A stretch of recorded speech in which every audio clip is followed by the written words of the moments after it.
Bismillahirrahmanirrahim. Assalamualaikum warahmatullahi wabarakatuh.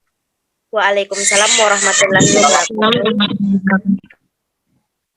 Perkenalkan, kami dari kelompok 1 akan mendiskusikan mengenai soal latihan akuntansi keuangan. Nah, sebelum kami memulai diskusi kami, terlebih dahulu perkenalkan anggota-anggota dari kelompok 1, yaitu saya sendiri, Hardiana, kemudian Natalia Papiang, Muhammad Aji Nuryahdi, Vivi Dismayanti, Yuyun Eprida, Khairun Nisa, dan Yusriani. Baik, untuk mengefisienkan waktu diskusi, saya mulai. Untuk soal pertama, saya persilahkan. Baik, pada soal 5.6 yang membahas tentang rekonsiliasi bank, di mana PT Adil Sejahtera menerima laporan saldo kas pada Bank Sentosa per 31 Maret 2015, menunjukkan nilai 328.550.000.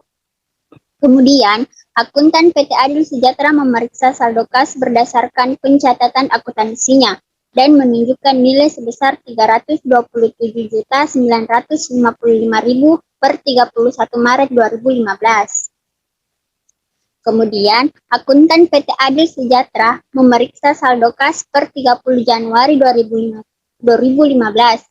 Berikut ini rekonsiliasi bank atas saldo kas pada buku PT Adil Sejahtera. Dapat dilihat pada saldo per bank itu sebanyak 326.746.000.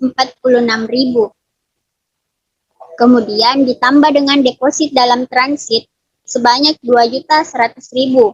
Kemudian dikurangkan dengan cek yang masih beredar sebanyak 383.080.000, menghasilkan 980.000. Kemudian saldo per buku itu sebanyak 325.766.000. Didapat dari 326.746.000 dikurangi dengan 980.000. Kemudian selama ini PT Adil Sejahtera melakukan pembayaran kepada pemasok dan menerima pembayaran dari pelanggan menggunakan cek.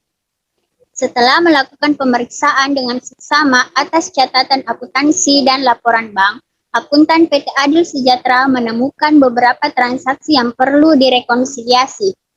Pada transaksi pertama, dari total deposit PT Adil Sejahtera itu sebanyak 145.689 juta.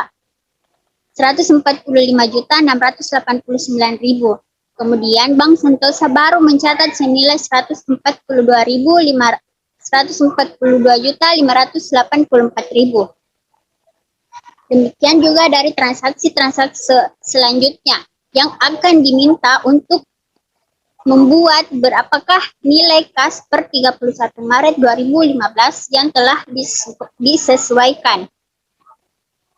Jadi, untuk membuat nilai kas per 31 Maret 2015 itu menggunakan rekonsiliasi.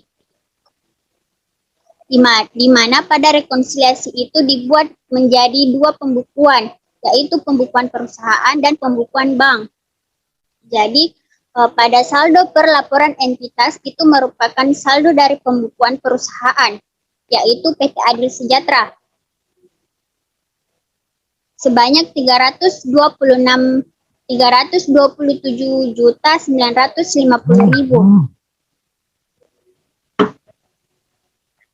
327.955.000 ini didapat dari transaksi informasi yang pertama, yaitu ada akuntan yang memeriksa pencatatannya itu sebanyak 327.955.000. Kemudian ditambah dengan piutang usaha. Piutang usaha itu diambil dari transaksi ketiga, yaitu di mana Bank Sentosa menagih langsung dan menerima pembayaran piutang pelanggan sebanyak 43.265.000. Kemudian dikurangi dengan NSP cek dan biaya administrasi, di mana dua transaksi ini didapat dari transaksi keempat dan transaksi kelima, yaitu Bank Selamat mengembalikan cek dari salah satu pelanggan PT Adil Sejahtera yang saldonya tidak mencukupi. Nilai cek tersebut sebanyak 40.800.000. Kemudian di transaksi kelima itu Bank Selamat mengenakan biaya administrasi sebanyak 135.000 kepada PT Adil Sejahtera. Sehingga dari hasil penjumlahannya dan dikurangi menghasilkan saldo laporan entitas itu sebanyak 330.285.000. Kemudian pada saldo pembukuan bank itu sebanyak 328.550.000. Saldo ini didapat juga dari transaksi di atas pada pembukuan kas pada bank. Kemudian ditambah dengan deposit in transit. Deposit in transit itu didapat dari transaksi pada pertama. Transaksi pertama itu PT Adil Sejahtera mentotal depositnya itu sebanyak 145.689.000.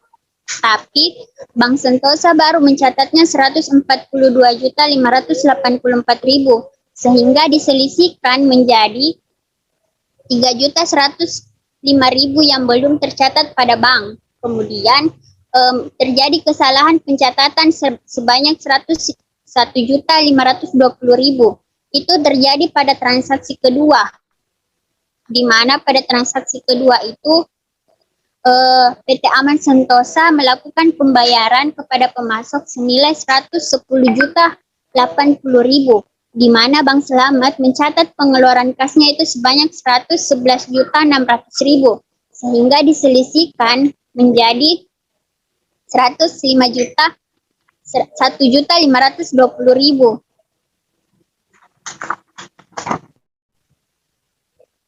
Maka menghasilkan saldo pada bank sebanyak 330.135.000. Kemudian dapat kita ketahui bahwa pada laporan rekonsiliasi itu antara pembukuan bank dan pembukuan perusahaan itu harus memiliki nilai yang sama pada saldo akhirnya, sehingga tapi pada transaksi ini memiliki saldo yang berbeda, yang dimana selisihnya itu ada 150.000. Tapi transaksi-transaksi yang berhubungan dari rekonsiliasi ini sudah benar penempatannya dari 5 transaksi yang terjadi di atas. Jadi nilai kas per 31 Maret 2015 pada perusahaan PT Adil Sejahtera itu sebanyak 330.285.000, dan pada pembukuan banknya itu sebanyak 330.135.000. Demikian dari saya. Selanjutnya saya kembalikan. Jadi yang kedua itu, buatlah ayat jurnal yang diperlukan untuk melakukan rekonsiliasi. Karena yang diminta adalah jurnal penyesuaian yang diperlukan dari rekonsiliasi yang telah dijelaskan oleh rekan kami. Yang pertama itu adalah kas pada piutang. Kasnya berada di debit dan piutangnya berada di kredit senilai 43.265.000. Piutangnya bernilai 43.265.000. Itu diambil dari di bagian ketiga, Bank Sentosa menagih langsung dan menerima pembayaran piutang dari pelanggan senilai 43.265.000. Mungkin selanjutnya bisa dilanjutkan Nah, oke, selanjutnya akan dibacakan oleh saya. Jurnal yang kedua yaitu ada piutang usaha pada kas. Inti yang dicari adalah cek dari konsumen yang tidak dapat diuangkan atau sama dengan transaksi pada nomor 4, yaitu saldo yang tidak mencukupi senilai 40.800.000. Nah, di sini juga itu pada bagian jurnal penyesuaian yang dibuatkan jurnal hanya 3, yaitu bagian-bagian yang terdapat pada saldo pada bagian laporan akuntansinya, yaitu penerimaan piutang, NSF cek atau cek kosong, sama biaya administrasi. Mungkin itu dari saya. Selanjutnya diambil alih oleh Natalia. Jadi untuk jurnal yang ketiga yaitu beban administrasi bank pada kas, di mana beban administrasi bank berada pada debit sebesar 135 juta dan kas berada pada sisi kredit sebesar 135 juta. Ini merupakan pencatatan beban administrasi bank yang diambil pada transaksi nomor 5, yaitu Bank Selamat mengenakan biaya administrasi sebesar 135 kepada PT Adil Sejahtera. Jadi itulah ketiga jurnal rekonsiliasi, dan untuk selanjutnya kami serahkan kepada penjawab.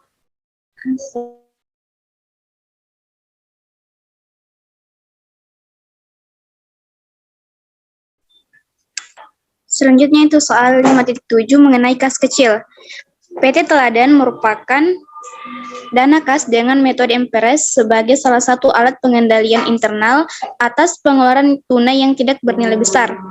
Berikut ini merupakan informasi terkait kas kecil pada bulan Mei 2015. Nah, untuk yang pertama, pada tanggal 1 Mei, PT Teladan menerapkan dana kas kecil senilai 6 juta rupiah.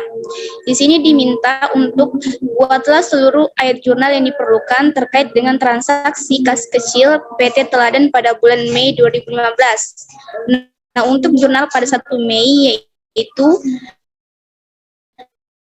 kas kecil senilai 6 juta pada kas senilai 6 juta rupiah.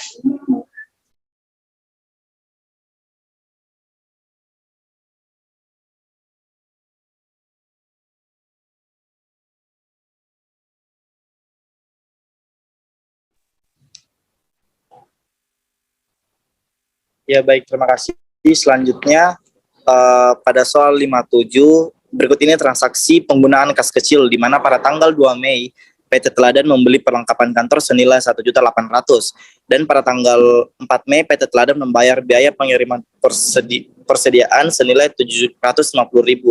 Nah, jurnal yang digunakan pada tanggal 2 dan tanggal 4 yaitu perlengkapan kantor dan beban perlengkapan berada di posisi debit, yaitu sebesar 1.800.000 dan 750.000. Selanjutnya akan dilanjutkan oleh penjawab berikutnya.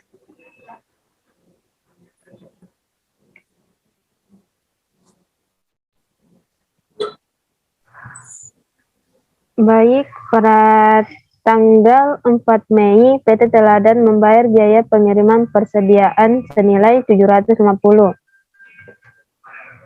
Jadi, pada jurnal dicatat sebesar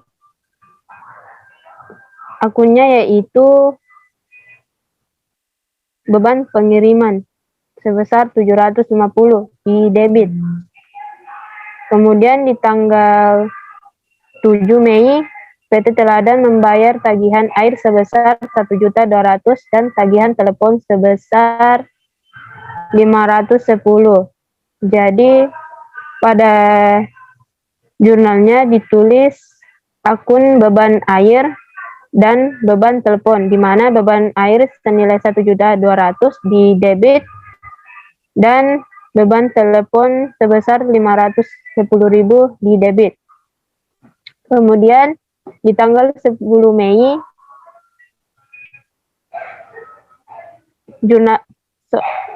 transaksinya yaitu tanggal 10 Mei PT Teladan membayar beban lain-lain total sebesar 1.080.000.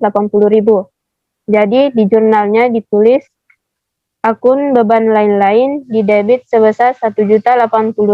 Kemudian pada kas Nominal dari kas yaitu hasil penjumlahan dari pengeluaran-pengeluaran yang dilakukan sebesar jumlahnya yaitu 5.340.000.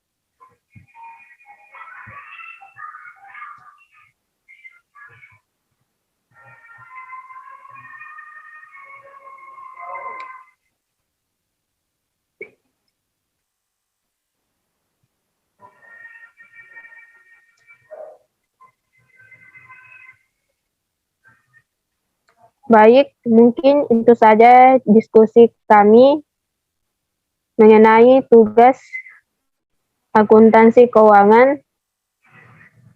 Diskusi saya tutup. Terima kasih. Assalamualaikum warahmatullahi wabarakatuh. Waalaikumsalam warahmatullahi wabarakatuh. Warahmatullahi wabarakatuh.